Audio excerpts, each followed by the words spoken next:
općenito za sve one mlade konje da budu što mirniji i tiši, jer to su konji koji još nisu navikli na micanja nekakva okolo jahališta pa znaju se prestrašiti.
Ovo je vjerojatno jedan od najboljih turnira koje organiziramo u zadnjih nekoliko godina kako klub postoji.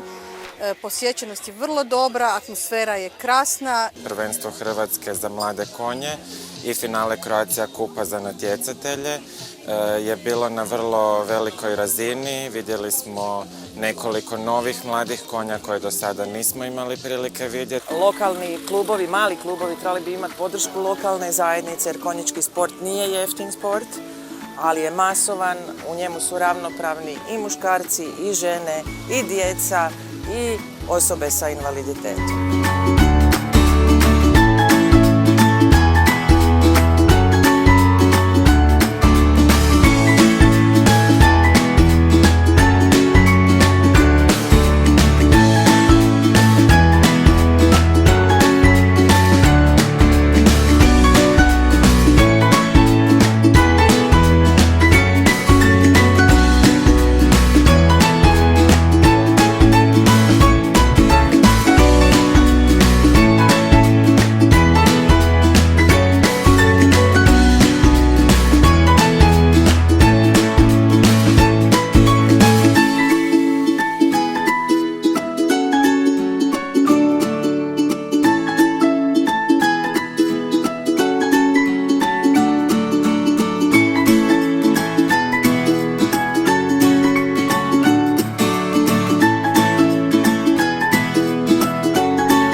Nije to bio moj najbolji nastup. Najbolje je bio prošle godine, to je zapravo pretprošle kada sam jahao s jednom drugom kobilom, onda smo osvojili 65% ravnih.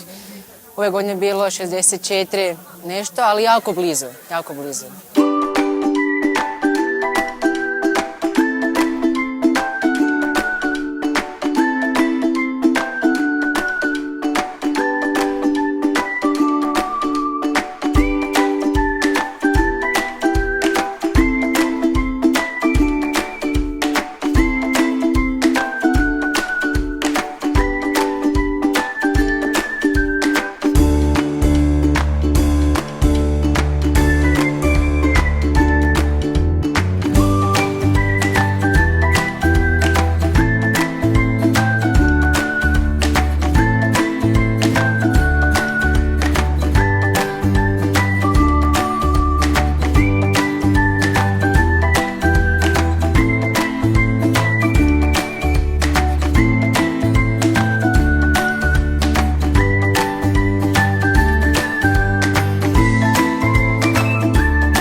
veliki zalogaj za naš mali klub, pogotovo taj dresovni dio, puno natjecatelja, puno startova, puno podjela nagrada jer smo imali znači, državno prvenstvo za mlade konje, otvoreno prvenstvo grada Varaždina i finale Croatia kupa i to je uvijek, dešavaju se pogreške pa onda to treba izvući najbolje kad se može iz toga svega.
Evo s ovim prekrasnim nastupom završili smo i natjecanje u dresovnom jahanju za 2019. godinu u našem klubu, konjskom klubu Garestin.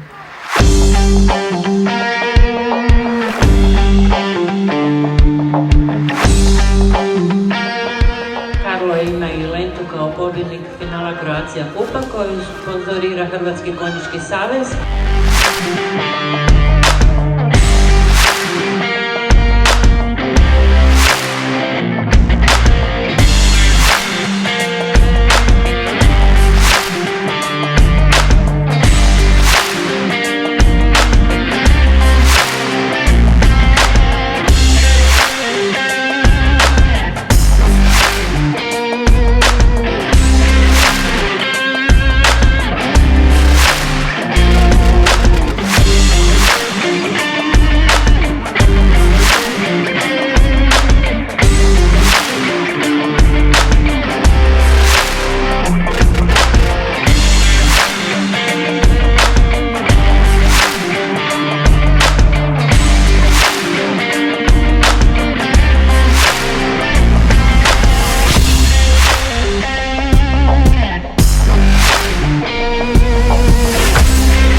Kobilom Alfom u vlasništvu naše predsjednice kluba, znači Jasmike Bilić, koja mi je nesebično posudila kobilu da mi finale Croatia kupa ne propadne, da mogu osvojiti bodove u njemu i eto, uspješno smo završile M utakmicu, makar je bila kobila jako umorna jer je startala utakmicu prije sa svojom jahačicom, sa Mirjam Bilić, tako da Alfa je dala sve od sebe i završili smo u M utakmici na prvom mjestu, ali sve ukupno na drugom mjestu za trofej grada Varaždina sa lijepim postotkom i u Croatia kupu sam osvojila srebro za seniore za 2019. Vanja Mirica je brže galopirala.